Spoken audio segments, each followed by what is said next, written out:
चलो बच्चों, इस वीडियो में हम लोग बात करेंगे सिलेक्शन का गणित। नीट सिलेक्शन का गणित यानी बायोलॉजी का पेपर, उसमें गणित कैसे इन्वॉल्व होता है। पर्पस है कहने का कि सिलेक्शन का क्या क्या तरीका होता है, कैसे सिलेक्शन होता है और क्या सेलेक्टेड स्टूडेंट करते हैं, जो सेलेक्टेड नहीं होते हैं और क्या नहीं करते हैं। तो इन सब पे ये वीडियो छोटा सा मैं बनाने का प्रयास कर रहा हूँ, अपने एक्सपीरियंस से आपको बताऊंगा। अच्छा लगे तो वीडियो को लाइक कर दीजिएगा और चैनल पे नए हो तो सब्सक्राइब जरूर कर लीजिएगा। देखो, सिलेक्शन का अगर गणित बोला जाए तो एक ही गणित होता है, बेसिकली कट ऑफ जो आया उससे आपको ऊपर जाना। लेकिन कट ऑफ जो होता है वो इंजीनियरिंग में होता है कि आप इसमें पार्टिसिपेट कर सकते हो एक मेंस में, कि उसके बाद आप एडवांस में जा सकते हो। लेकिन नीट में ऐसा नहीं है। नीट में आपको पता है नंबर ऑफ सीट्स पूरे इंडिया में कितनी है। नंबर ऑफ सीट्स पूरे इंडिया में अगर 50,000 हैं गवर्नमेंट की, तो आपके लिए तो 50,000 अवेलेबल नहीं है।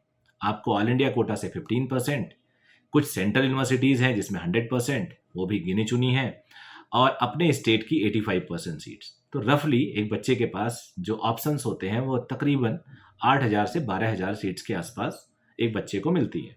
अब कैंडिडेट्स 18 लाख हैं, तो कंपटीशन नेचुरली ज़्यादा है और गणित इसका कॉम्प्लिकेटेड है। इस गणित को जानना आपके लिए बहुत ज़रूरी है।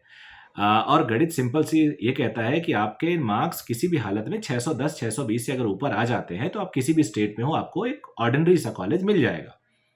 छोटे स्टेट में जैसे उत्तराखंड, हिमाचल में, तो यहाँ के स्टेट का बेस्ट कॉलेज मिल जाएगा। लेकिन अगर आपको सिलेक्शन चाहिए वो भी अच्छे कॉलेज में, तो कहीं से भी मार्क्स आपके 650 से नीचे नहीं होने चाहिए।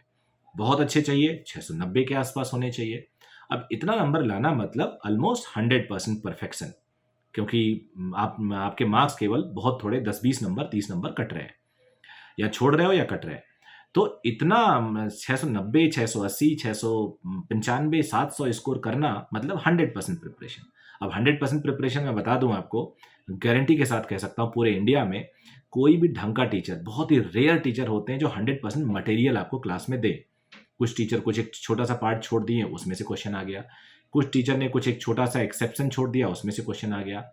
तो यानी टीचर के पढ़ाने के बाद जो सबसे पहले आपको ज़रूरत होती है, जो मेरे कई स्टूडेंट ने किया है, और मैं आपको फैक्ट बता रहा हूँ कि मेरे एक टॉपर स्टूडेंट आईआईटी में पढ़ती थी, कानपुर आईआईटी, उसके बाद उसका प्लेसमेंट बहुत अच्छे कंपनी में हुआ फॉरेन में, and she was state topper also in board exam.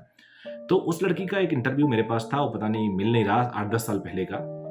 अभी तो वेल सेटल्ड है बच्ची वो।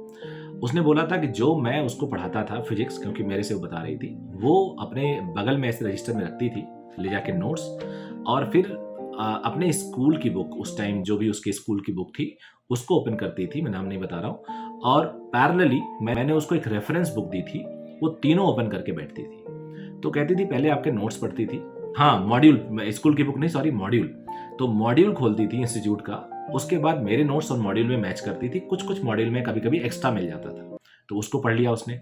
फिर उसके बाद वो रेफरेंस बुक से देखती थी, वहां कुछ एक्स्ट्रा मिल गया तो उसको पढ़ लिया। यानी अब उसका 3 बुक को देखते हुए उसके नोट्स कंप्लीट हो गए, अब कुछ नहीं छूटा हुआ है, उसने सारे हेडिंग्स को कवर कर लिए। मैंने जो पढ़ाया उसको बहुत अच्छे समझ में आ गया। मुझसे जो अगर कुछ छूटा तो किताब से उसने, मॉड्यूल से उसने नोट्स में बना लिए, उसके एड ऑन नोट्स। उसके बाद उसने रेफरेंस बुक देखा, अगर उसमें भी कुछ एक्स्ट्रा है तो उसको भी नोट कर लिया। अब उसके कंटेंट क्लियर है। एक बार अगर आपकी बाउंड्री आपको क्लियर हो जाए कि इसके बियॉन्ड कुछ नहीं आएगा, तो आप 100% मार्क्स की तरफ बढ़ रहे हो। उसके बाद उसका स्टेप होता था कि ये सब थॉरो पढ़ने के बाद न्यूमेरिकल को सॉल्व करना। अब क्वेश्चन सॉल्व करना, न्यूमेरिकल सॉल्व करना, आपको पता है आपके मॉड्यूल में टेस्ट सीरीज में ऑलमोस्ट काफी कैटेगरी के क्वेश्चन मिल जाते हैं, लेकिन फिर भी if you are targeting for 100% तो आपको कुछ नहीं छोड़ना है। तो अगर नीट वाले बच्चों की बात करें तो एनसीईआरटी को एक बार एक रेफरेंस लेके आपको देख लेना चाहिए। तो अगर आपने एनसीईआरटी को छान लिया तो आपको पता लग गया कि आपके पास अब कुछ एक्स्ट्रा नहीं पढ़ना है, आपका एक फ्रेमवर्क तैयार हो गया है। अब पीवाईक्यू से अपने आप को चेक करिए। याद रखिए, जो भी आप प्रिपरेशन कर रहे हैं उसको पीवाईक्यू से चेक करने के बाद आपको अपनी कमियां पता लग जानी चाहिए। अगर आपको अपनी कमी पता नहीं लग पाई तो आपकी प्रिपरेशन सही नहीं है। अगर आपको लगता है आपको सब आता है फिर भी नंबर नहीं आ पाते हो, आपको लगता है कि आपके पूरी प्रिपरेशन हो चुकी है लेकिन पढ़ते भी खूब हो लेकिन नंबर 350 से बढ़ ही नहीं रहे, तो आप इस सिचुएशन में पहुंच गए हो जहां से ऊपर बढ़ने के लिए बहुत लंबा, बहुत तगड़ा थ्रस्ट चाहिए आपको। और सही बताएं, ये थ्रस्ट आपको देना पड़ेगा। टीचर से आप बोलोगे आपको सब आता है, वो 4 क्वेश्चन पूछेगा, आप सॉल्व नहीं कर पाओगे, कहोगे आपको सब आता है।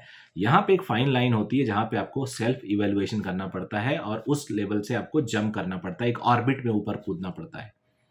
और आपको ऑर्बिट में ऊपर कूदने के लिए एक्स्ट्रा एनर्जी चाहिए होती है, आपको पता है अगर बोर्स एटॉमिक मॉडल आपने पढ़ा हो तो। तो यहाँ पे आपको काम करना पड़ेगा। उम्मीद है आप समझ गए होंगे जो मैं समझाना चाहता हूँ, और यहाँ से आप पढ़ेंगे ही पढ़ेंगे, आगे बढ़ेंगे ही बढ़ेंगे, और कमी अपने अंदर निकाल लीजिए, क्योंकि वही कमी अगर आपको पता चल गई तो कोई नहीं रोक सकता आपको।